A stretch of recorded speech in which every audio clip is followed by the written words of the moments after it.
Still love to meet Mion though. That would be amazing. Especially if they showed a little like younger Mion because oh my god, that'd be fucking precious. And all I'd say is, oh my god, that's so adorable. I can't wait till you grow up to be at least 18 and of legal consenting age. Please. Otherwise, I'll just keep saying you're damn adorable.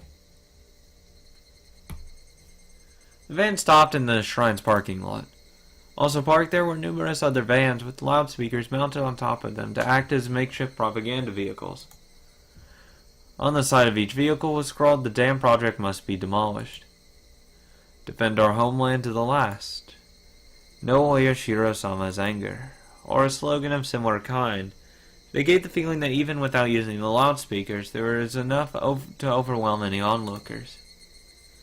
Vertical banners were erected in various places. The contents of these banners were similar. They were all objections against the dams or crude insults toward the government. There were horizontal banners, placards, and so on and so forth. Typical propaganda. They proclaimed that without a doubt that this was the headquarters of the Onagafuji Defense Alliance. For Rika, however, this hectic place was also our home. "We've arrived! I'm home!" Rika crawled over my lap, exited the vehicle first. Makino had noticed that I was looking at protest banners. The shrine also has the offices of the anti-dam movement. For you, this probably brings back memories of the anti-security treaty conflicts back in the day. Student movements against government policies, movements that bordered on terrorist activities, were a one-time commonplace, if only in order to garner global attention. Yeah, I mean, that's a good point. If you want attention, you make threats. That's how you do it. And if you gain attention, you gain momentum. Students holding out in lecture halls, brawling with the riot squads that charged in. It was an age where wasting one's youth like that was widely considered a road to glory. It was slightly before my time. I'm not really an activist or anything. I studied without incident and graduated without incident. I don't really agree with the violence or occupations they used to protest the government's policies. What are you doing? Oh. You have quite the nice opinion there. What are you doing? You're such a fucking dumbass. What? Why? Why? If you have an opinion on a policy, vote for the candidate who shares your view, or enter the political world yourself and assert your beliefs in a lawful manner. That's the foundation of a democracy. I don't think there's something you should challenge with violence. You challenge violence with violence if you want to solve anything. Sorry, I don't believe in the peaceful shit. Like, when people start attacking other people, I don't believe in, silently turn the other cheek bullshit. No, fuck you. I'm gonna kick your ass. Someone punches me, I'm fucking beating the shit out of them. I'm not gonna turn the other way and let them wail on me. I'm going to beat the shit out of them. And stop when they're subdued. Or whenever I feel like it. I don't give a fuck.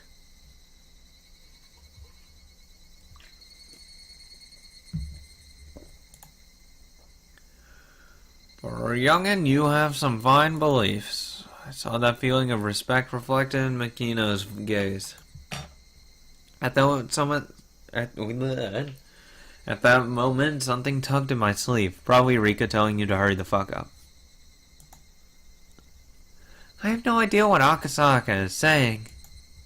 Rika, feeling like she was the only one who didn't understand the conversation, had a look of displeasure on her face. That expression was so charming, I had to keep myself from grinning like an idiot. It's often said that a father wants to spoil his daughter rotten. I think I understood that feeling very well. Oh, sorry. It was a little bit hard for Rika to understand, wasn't it? Japan is a peaceful country, so you have to argue your point in a peaceful manner. You shouldn't resort to violence, in other words. No matter how much I explained, a girl who was just boasting about being able to carry Hearing digits over when adding things properly wouldn't understand. Obviously not.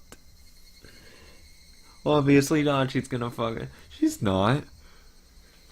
Next, she's gonna whip out, like, the local GDP and stock market prices, and what I really think about the local geopolitical climate of the area, and why I disagree with what's happening over there. I mean, that no shit, she's not gonna understand. It probably wasn't something to talk about in front of Rika anyway. So then, Akasaka, I don't like that really serious face. How do you think we should keep our village from being flooded by the dam? Okay then, never mind. Never mind. Fuck me. Whip out the GDP and stock market index. 'Cause she's gonna fucking go there. Even if I regretted my careless words, it was too late now. Here I was in the middle at the main headquarters of an organization telling them their way of doing things was illegal. Didn't I fucking say that? Preaching that violence was not the answer. A complicated feeling had mixed itself in with the respect in Makino's gaze. It was then I finally realized it wasn't that simple. There wasn't a soul who would argue that what I was saying wasn't correct. Yeah. But when it doesn't work, what do? That's what I'm saying. When push comes to shove, you have to fight back. It's how it works. In theory, that's great. When put to practical terms in real-world scenarios, it doesn't hold up always.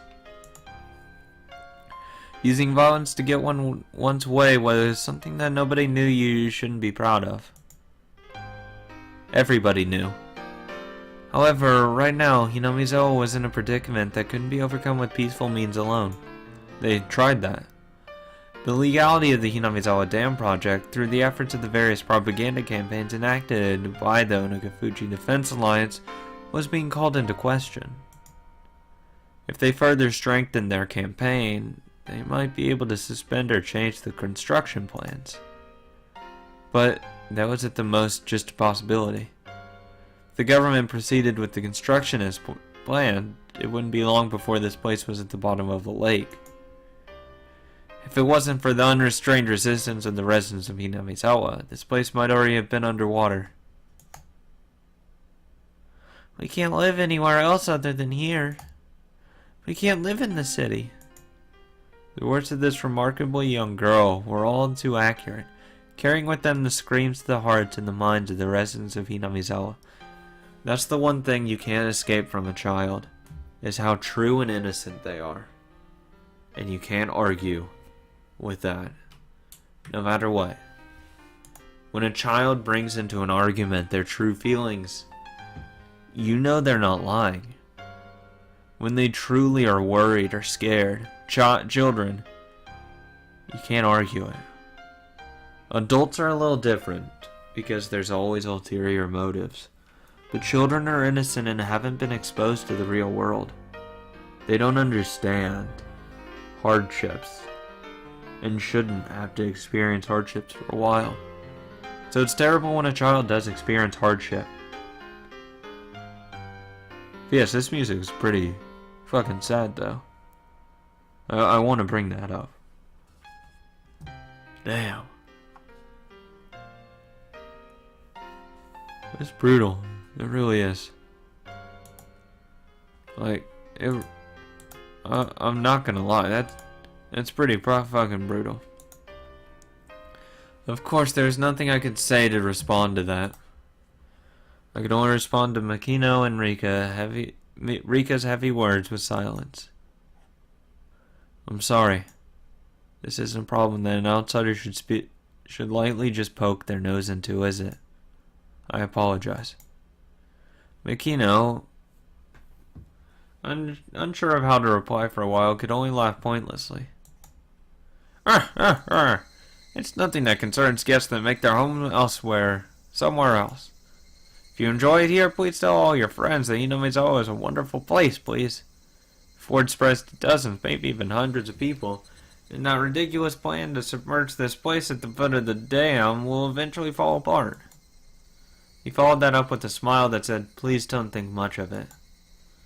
Makino letting me not worry that much really was a stroke of good fortune. Becoming infatuated with the idea of making friends with the little girl had made me completely forget my apprehension of being in enemy territory. Being reminded of this right before I was going to step foot into their headquarters might have been a good thing. If we had this exchange in the middle of their office, if there was a short-tempered youth in there, they might have come at me.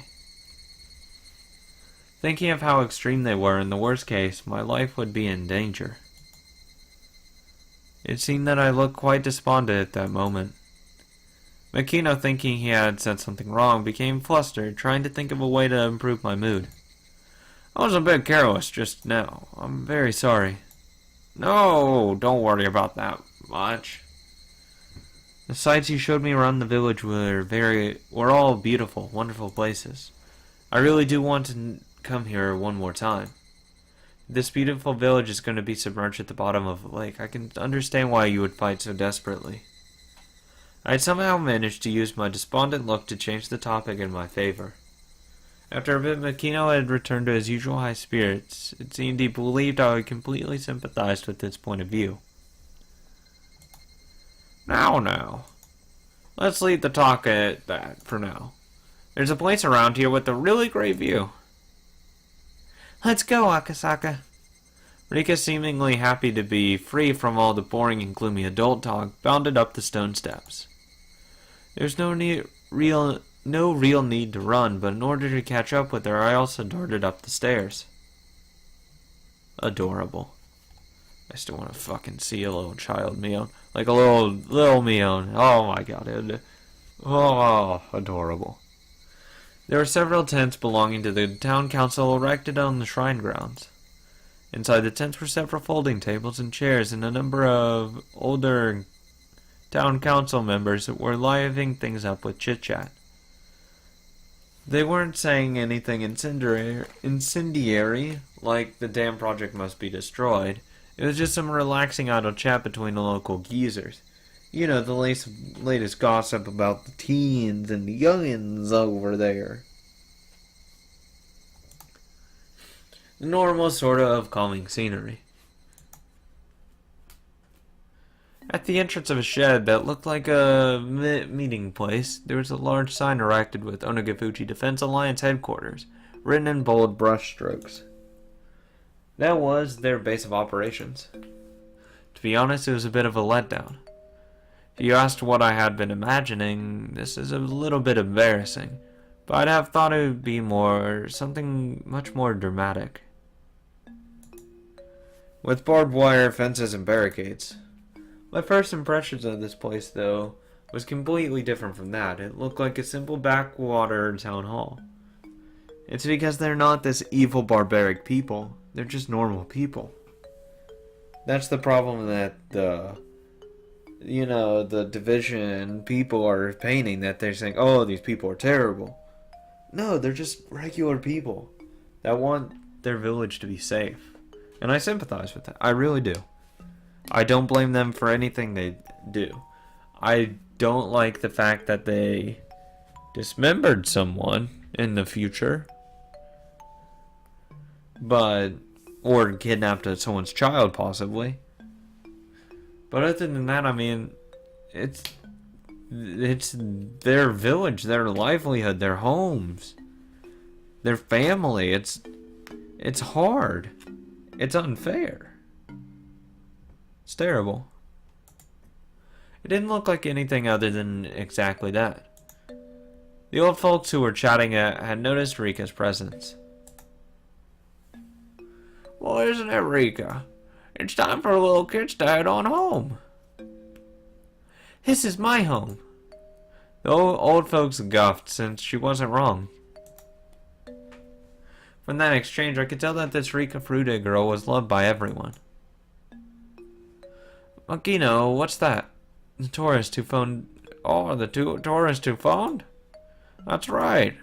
It's the mayor of Hinamizawa, Mayor Kimiyoshi. He smiled brightly, but there was no mistaking he would be scary if he got angry. By the looks of things, this old man was the president of the Onagafuji Defense Alliance, none other than Kichiro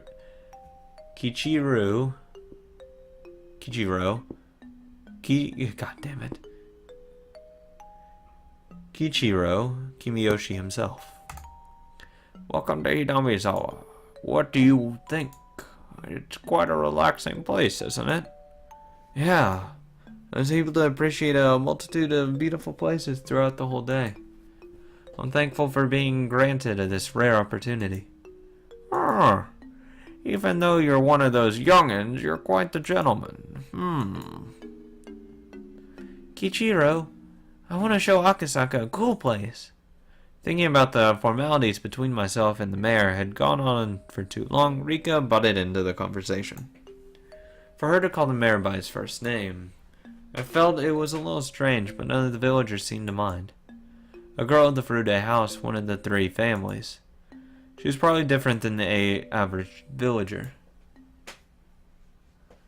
Akasaka, over here. Rika tugged at my sleeve. Not resisting, I allowed myself to be pulled over. Yeah, they forgot to fucking be there. To be pulled over. Yeah, pulled over there. And minor details, I guess. And waiting for me was a magnificent view.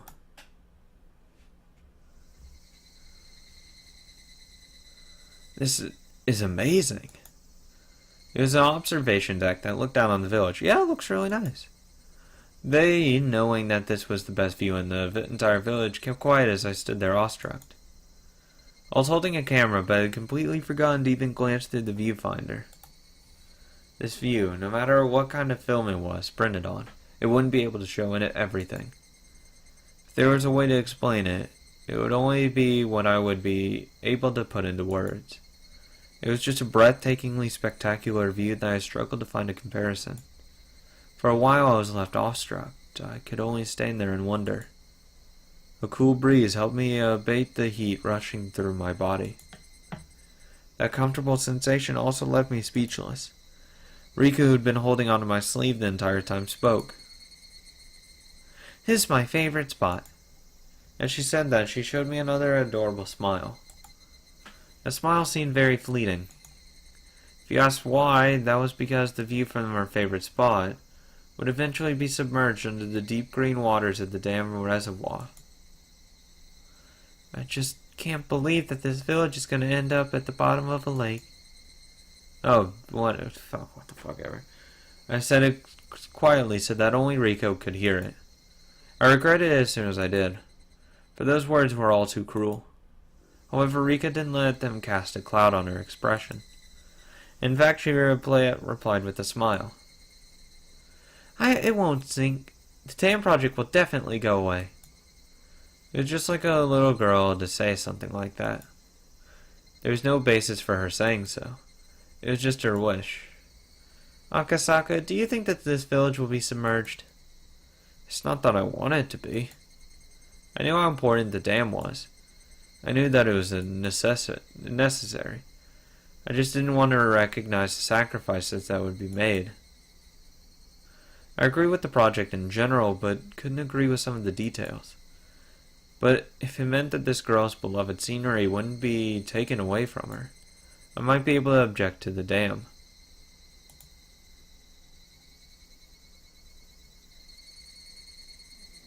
If it meant that this girl's beloved scenery would be taken away from her, I might be able to object. Okay, yeah.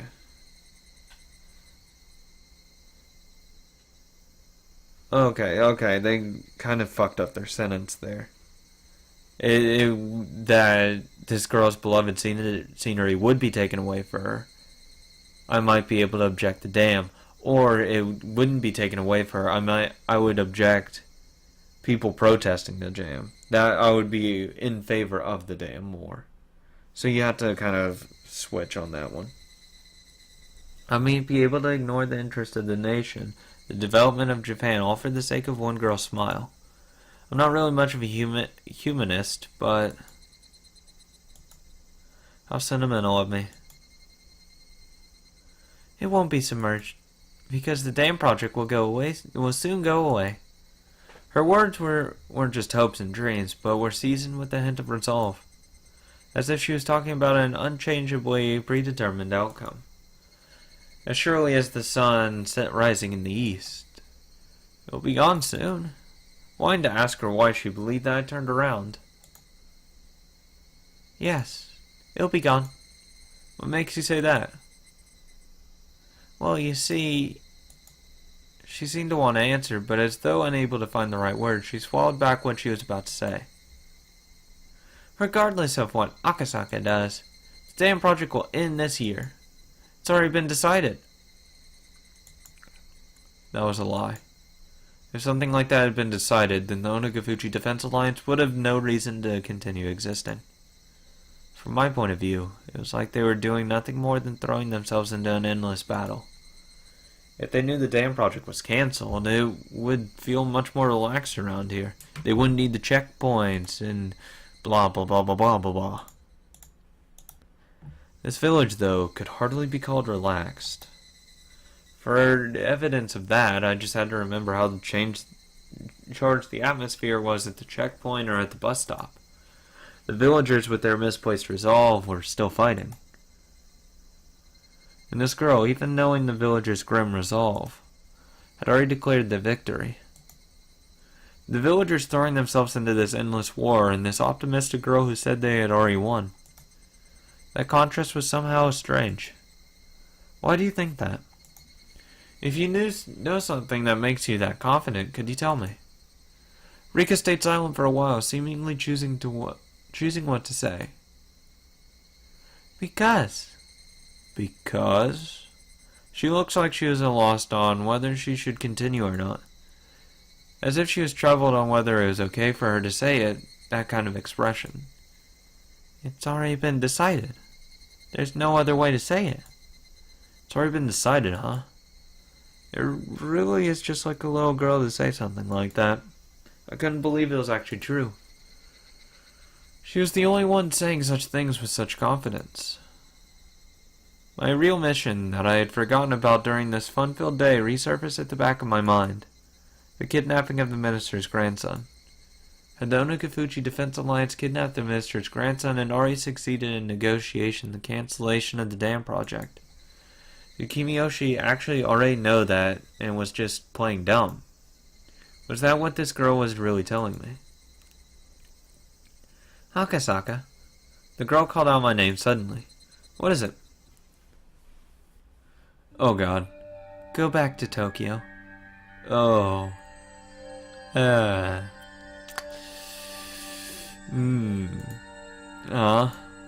wasn't only surprised at that sudden command. Ever since I came to this village, I had never once mentioned I was from Tokyo. Oh, fuck me. Nope. Stop talking to her. Nope. Straight up nope. Okay, you know when I said Rika doesn't seem to have anything fucked up with her? There's something fucked up with her. Nope. Well, based on my accent, she might have been able to guess where I was from. What was I getting so worked up over? Nope. It was probably the sudden and complete change in her demeanor. You should definitely go back to Tokyo right away. If not, you will woefully regret it. The girl had been holding my sleeve the entire time. She'd been tugging at my sleeve since hurriedly dragging me over to show me this wonderful view. But this was the adorable Rika who I'd spent the entire day with. There's no way she could have been replaced with a doppelganger when I wasn't looking. She'd been holding onto my sleeve this entire time, but somehow this girl was someone other than Rika. She looked like Rika, but she wasn't. She was some girl I had never met before. That girl told me in an indifferent voice, that I would eventually regret coming to this village from the bottom of my heart. It would be an incredibly pathetic thing to see. So I thought I'd warn you right now. Why would I come to regret it? Stop whining.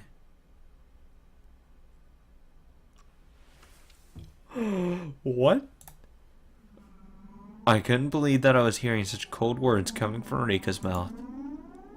I just couldn't believe it. Was somebody impersonating her? Using ventriloquism or something? Thinking that I wanted to take a look around, but this girl's gaze had pinned me down, making me unable to move. When you tried crossing the road when the don't walk sign was up, did your parents finish explaining why it was dangerous before pulling you back to the sidewalk? They'd pull you back right away, wouldn't they? They'd pull you back before explaining why it was dangerous, wouldn't they? In other words, it's something like that. The girl I had spent time with, Rika Furude, would not speak like that. She'd speak with a cuteness befitting her age, with brief, childish remarks expressing her emotions honestly. She definitely wouldn't speak with such pointed words. Oh, good God.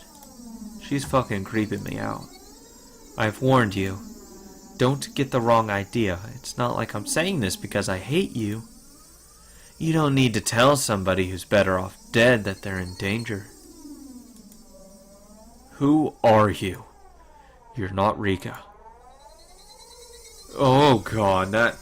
Oh, fuck me. Oh God, that... Huh? As soon as I accused her of not being Rika, she let out a strange quiet giggle. It was a laugh not befitting of a child her age. It was like she was possessed by something. I'm getting fucking creeped out right now. Straight up 100 creep out. I'm thinking I'm just fucking calling it right now. This fucking session. Like legit, I'm thinking of going like 2 more sentences and then saying, fuck it, I'm done. Her change was just that total and complete. Was Rika being attacked by some terrifying phenomenon? That a cold idea came to mind without any sort of hesitation. Rika's acting strange, somebody help. Thinking that I'd yelled that, I turned to where the mayor was. I immediately realized he was looking at us with a smile. That's right. To him it looked like nothing more than me and Rika fooling around. He didn't notice that there was something terrifying happening to her. Akasaka is such a coward. The girl had obviously grasped that I was afraid. Noticing that in calling me a coward, she laughed again. That cackling girl approached me in a strange manner while still laughing, lost her balance and fell flat on her face. Rika fell down. If it was just a while before, I would have extended a hand to help her without hesitation. But now extending a hand to this ominous girl, who looked like Rika, but wasn't, required a bit more courage than I had at the moment. Oh, you know what? Fuck it. I'm done. Nope. I'm done. I don't care if it ends next fucking, slide. I don't care. I'm done. That was too fucking creepy for me for the night. It's fucking 3 in the morning here. I don't need that shit. I don't need that shit right now. Oh, fucking yeah. Fuck you, game. The girl cried out thus. I'll finish this one page. She then squirmed upright and dusted herself off. Afterwards, she looked around relentlessly as a blank expression crept across her face. You've got to be kidding me. No fucking shit. I'm done. Fuck it. Rika's fucking insane. Fuck it. She's crazy. I'm done. See you guys fucking next time. Remember to like, comment, subscribe. And you know what, Rika? You're about as fucking crazy as the other characters minus Mion. Because Mion's not crazy. She has not done one crazy thing yet. 100% she's innocent. Except the first chapter. Which I still say it might have been Chion. It's a possibility. But straight up, she's innocent. And she has not done anything fucked up. Rika, you're scaring me right now.